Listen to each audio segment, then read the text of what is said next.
Ipinanukala ni Sultan Mastura Mayor Dato Armando Mastura Sr. ang pagpasa ng resolusyon kontra sa illegal drug race sa bayan.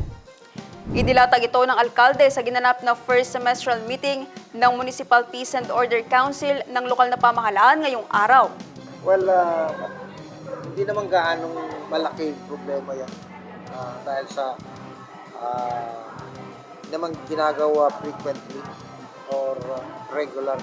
Pag nagkataon lang, may pera yung mga binata, mga tao, nagkakaroon sila ng palinsahan. Pero paminsan-minsan lang yan. Pero magpaganoon pa man, dahil sa nakikita ng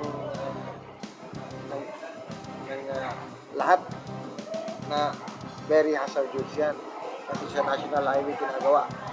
So, napagkasunduan kanina na may nag-motion na magkaroon ng municipal ordinance na manggagaling sa 13 barangay ang joint resolution asking the municipal government o sangguniang bayan na maggawa ng ordinansa na ipinagbabawal yung drug regime.